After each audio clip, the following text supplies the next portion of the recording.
Masterpieces are supposed to make directors legends. But what if some of cinema's greatest films actually destroyed the people who created them?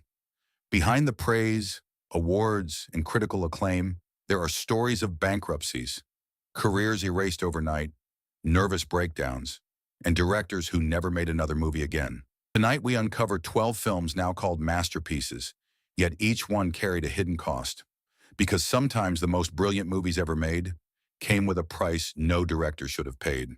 The Night of the Hunter, 1955. Sometimes a masterpiece arrives too early for its own time. When actor-turned-director Charles Laughton released The Night of the Hunter in 1955, audiences had no idea what to make of it. The film felt less like a traditional thriller and more like a nightmare disguised as a fairy tale. Stark black and white shadows stretched across the screen while a sinister preacher, played by Robert Mitchum, hunted two terrified children through rural America, the words love and hate tattooed across his knuckles. Nothing about it resembled normal Hollywood storytelling. Critics were divided. Some admired the film's haunting style and bold imagery, but many found its strange tone unsettling. Audiences were even more uncertain, and the box office quickly collapsed. For Laughton, the failure was crushing. He had spent years carefully shaping every frame, hoping to launch a new career behind the camera.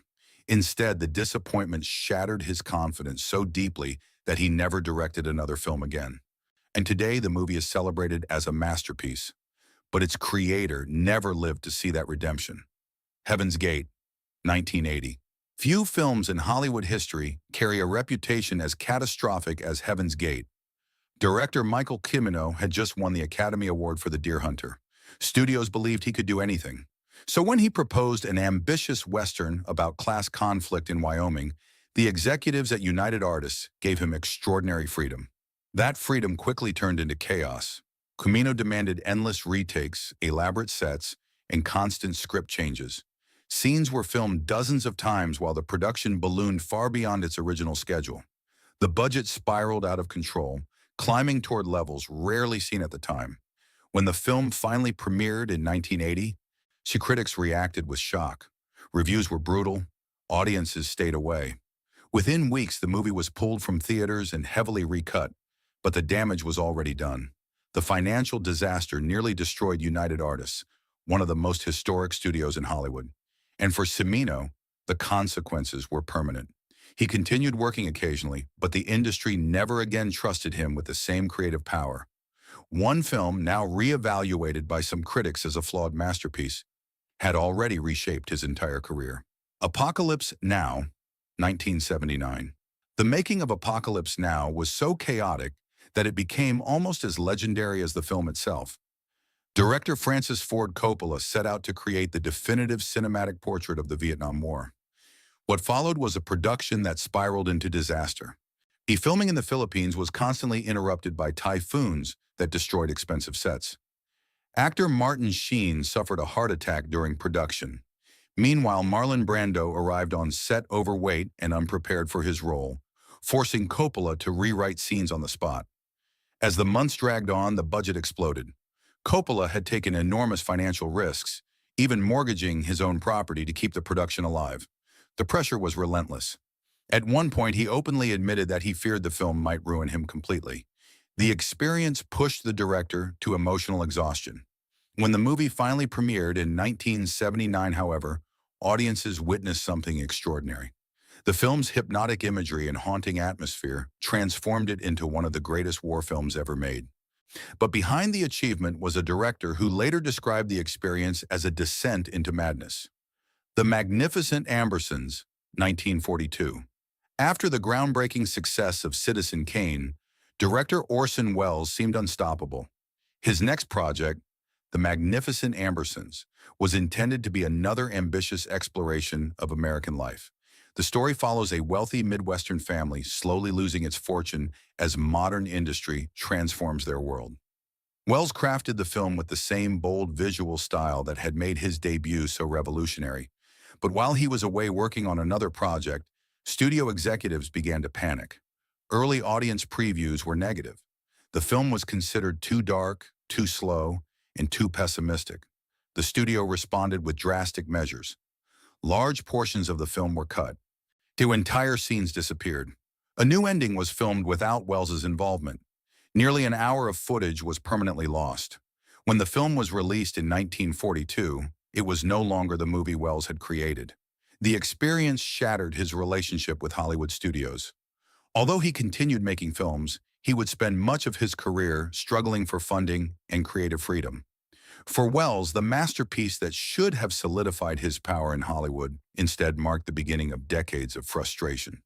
Once Upon a Time in America, 1984, Italian director Sergio Leone spent more than a decade dreaming about Once Upon a Time in America. The project was intended to be the ultimate gangster epic, an expansive story about friendship, betrayal, and the passage of time. Leone constructed the film with extraordinary patience, weaving together multiple timelines and haunting memories. The finished version ran nearly 4 hours, but when the film was prepared for release in the United States, distributors panicked. They feared American audiences would not sit through such a long and complex movie, so they made a radical decision. The film was cut down drastically and rearranged into chronological order, destroying the delicate structure Leone had built. When this shortened version reached theaters in 1984, critics were confused. The story felt disjointed and emotionally flat. The film quickly failed at the box office. For Leone, the reaction was deeply painful. Years of work had been reduced to something he barely recognized. Although the film was later restored and widely praised, and the disappointment lingered, Leone never directed another movie before his death. The masterpiece audiences celebrate today arrived too late to repair the damage done at the time. Stalker, 1979. Few films feel as haunting as Stalker. Directed by Soviet filmmaker Andrei Tarkovsky, the movie explores a mysterious, forbidden region known as the Zone, where reality itself seems unstable. The slow, dreamlike journey through ruined landscapes created one of the most hypnotic works in world cinema. But the production itself became a nightmare. Early footage from the film was accidentally destroyed, forcing the entire project to be reshot from the beginning. This alone would have been devastating for most productions. Yet the problems continued. The locations used for filming were reportedly contaminated by industrial waste. Crew members worked for months in dangerous environments while trudging through polluted water and abandoned factories. Years later, several people connected with the production, including Tarkovsky himself, developed severe health problems. While it is impossible to prove exactly how much the environment contributed, many believe the conditions were extremely hazardous. The film itself became a philosophical masterpiece admired by generations of filmmakers, but the cost of creating it may have been far greater than anyone realized during those long days inside the Zone. Brazil, 1985. When director Terry Gilliam completed Brazil, he believed he had created the most ambitious film of his career.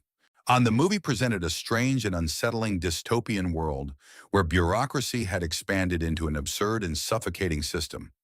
Endless paperwork, malfunctioning machines, and paranoid authorities controlled everyday life. Gilliam combined dark humor with surreal imagery, creating a film that felt both satirical and nightmarish at the same time. But the real conflict began after production ended. Executives at Universal Pictures were deeply uncomfortable with the film's bleak and ambiguous ending. They feared audiences would reject such a dark conclusion and insisted that Gilliam create a new version with a more optimistic tone. Gilliam refused. What followed became one of the most unusual studio battles in Hollywood history. Instead of quietly accepting the changes, the director publicly challenged the studio's decision. He organized special screenings for critics and industry professionals to show his original cut, hoping to build support for his vision. The conflict escalated even further when Gilliam purchased a full-page advertisement in a trade newspaper addressed directly to the studio president. The message asked a simple but confrontational question: when are you going to release my film? The public dispute placed Gilliam's career at serious risk. Challenging a major studio so openly was almost unheard of in Hollywood. Eventually, Brazil was released in a version much closer to Gilliam's original cut. Today, the film is widely admired for its imagination and bold style. But the battle surrounding its release revealed just how fragile a director's creative control could be within the studio system. Barry Lyndon, 1975. Director Stanley Kubrick was already famous for his relentless perfectionism long before he began work on Barry Lyndon. But this 18th century historical drama pushed that reputation to extraordinary levels. Kubrick wanted the film to look as if it had stepped directly out of classical European paintings. To achieve this effect, he rejected traditional studio lighting and insisted on filming many scenes using only natural candlelight. This decision created a major technical challenge. Cameras at the time were not designed to capture images in such low light. To solve the problem, Kubrick obtained rare lenses originally developed for NASA space photography and modified them for filmmaking. The result was visually stunning. Soft candlelight illuminated elaborate costumes and carefully designed sets, giving the film an atmosphere that felt authentic to the period. Yet achieving those images required extreme patience. The production moved slowly, with Kubrick demanding numerous takes of the same scene in pursuit of absolute precision.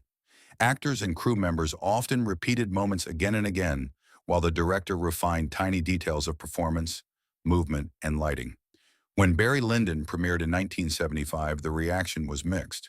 Some critics praised its extraordinary beauty, while others felt the film's deliberate pacing made it emotionally distant. Audiences were similarly divided, and the movie performed modestly at the box office. For Kubrick, when the response reinforced a growing perception in Hollywood that his work was artistically brilliant but financially uncertain. In the decades since, however, Barry Lyndon has been reevaluated as one of the most visually remarkable films ever made. Proof that Kubrick's obsession with perfection produced images few directors have ever matched. The Deer Hunter, 1978. In 1978, director Michael Cimino created what many critics consider one of the most powerful films about the Vietnam War. The Deer Hunter follows a group of friends whose lives are permanently changed by the conflict. Its emotional intensity and haunting performances shocked audiences and critics alike. The film won multiple Academy Awards, including Best Picture and Best Director. For Cimino, the triumph seemed to open every door in Hollywood. Studios suddenly trusted him with enormous creative freedom. He was seen as a visionary filmmaker capable of delivering epic stories with emotional depth. But that success carried hidden consequences. Because the industry believed so strongly in Cimino's talent, executives later allowed him unprecedented control over his next project. That film would become Heaven's Gate. When the production spiraled into one of the most infamous disasters in Hollywood history, the reputation Cimino had gained from The Deer Hunter collapsed almost overnight. Ironically, the masterpiece that won him an Oscar also paved the way for the catastrophe that nearly destroyed his career. The Shining, 1980. When Stanley Kubrick adapted Stephen King's novel, The Shining, he approached the project with the same relentless perfectionism that had defined his entire career. The result was a horror film unlike anything audiences had seen before. Inside the film, the isolated Overlook Hotel becomes a maze of endless corridors, silent rooms, and growing unease. Kubrick allowed tension to build slowly, turning ordinary spaces into places of quiet dread.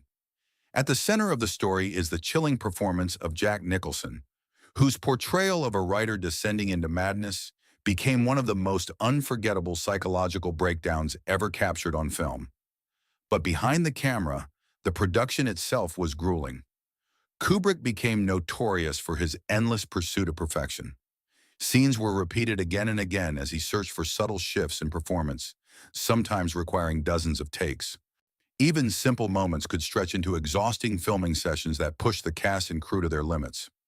The pressure was especially intense for actress Shelley Duvall, who later described the experience as emotionally draining. Filming certain scenes required her to sustain extreme levels of fear and stress for long periods, leaving her physically and mentally exhausted. When the film premiered in 1980, the reaction was surprisingly divided. Some critics praised its haunting atmosphere and bold style, while others found the pacing slow and the tone strangely distant. Over time, however, The Shining gained a reputation as one of the most complex and endlessly analyzed horror films ever made. Today it stands as a masterpiece of psychological terror, yet the intense process required to create it left many who worked on the film remembering the production as one of the most demanding experiences of their careers. Fitzcarraldo, 1982. If one film proves how far a director will go for authenticity, it is Fitzcarraldo. German filmmaker Werner Herzog believed the story demanded an image so extraordinary that audiences would question whether it was even possible. The film follows an obsessed dreamer determined to build an opera house deep in the Amazon. To reach the river needed for his plan, the character must haul a massive steamship over a mountain separating two waterways. Most productions would have solved the problem with miniature models or special effects. Herzog refused. Instead, he insisted on dragging a real ship weighing hundreds of tons across a steep jungle hillside using ropes, pulleys, and human labor. The decision turned the production into one of the most extreme shoots in film history. Equipment repeatedly failed in the brutal tropical environment. Heavy rains turned the terrain into mud. Workers struggled with dangerous machinery, and injuries became a constant concern as the crew battled both nature and exhaustion. At the same time, Herzog's famously volatile relationship with actor Klaus Kinski created explosive tension on set. Kinski's unpredictable temper led to arguments that sometimes threatened to halt production entirely. Observers watching the chaos unfold believed the project might collapse before it was ever completed. But Herzog refused to abandon the vision. After months of exhausting work, the crew finally succeeded in hauling the enormous vessel over the mountain. The image captured on camera was exactly what Herzog had imagined, an impossible moment that looked almost mythical. When Fitzcarraldo premiered in 1982, audiences were stunned by the sheer audacity of what they were seeing. The scene of a ship climbing a jungle mountain became one of the most legendary moments in cinema history. But achieving that image pushed the director and his crew to the absolute limits of endurance, turning the production itself into a story nearly as unbelievable as the film. The Passion of Joan of Arc, 1928. Long before modern cinema developed the visual language audiences recognize today, Danish director Carl Theodor Dreyer created a silent film that still feels astonishing nearly a century later. Released in 1928, The Passion of Joan of Arc tells the story of the final days of the French heroine during her trial for heresy. Instead of focusing on sweeping battle scenes or large historical spectacle, Dreyer chose a radically different approach. The film is built almost entirely from intense close-ups of faces, judges, priests, soldiers, and above all, Joan herself. Every tremble, every tear, every flicker of doubt is captured with an almost painful intimacy. At the center of the film is the unforgettable performance by Renée Jean Falconetti. Her portrayal of Joan is raw, fragile, and emotionally overwhelming. With minimal makeup and stark lighting, Falconetti's expressions carry the entire emotional weight of the story. Many critics still consider it one of the greatest performances ever recorded on film. But from the beginning, the production faced controversy. Religious authorities objected to aspects of the film's depiction of the historical trial, arguing that certain details challenged traditional interpretations. Combined with the film's unconventional visual style, these disputes created tension even before the movie reached audiences. Commercially, the results were disappointing. Despite its artistic ambition, the film struggled to attract large crowds. Financial returns were weak, and investors became cautious about supporting Dreyer's future projects. For the director, the consequences were severe. Securing funding for new films became difficult, and long gaps appeared between his later works as he struggled to regain the trust of producers. Then another tragedy struck, and the original negative of the film was destroyed in a fire shortly after its release, threatening to erase the work entirely. Today, however, the film survives and is widely considered one of the greatest achievements in silent cinema. Proof that Dreyer's vision endured, even if the road to recognition was painfully difficult. Some masterpieces bring glory, others leave scars. The films we explored tonight are now praised as cinematic landmarks, studied and admired by generations of filmmakers. Yet for the directors behind them, the journey was often filled with financial ruin, broken careers, and overwhelming pressure. It's one of cinema's strangest paradoxes. Sometimes the very film that proves a director's genius is also the one that costs them everything. And it makes you wonder how many masterpieces were created at a price no artist should have to pay.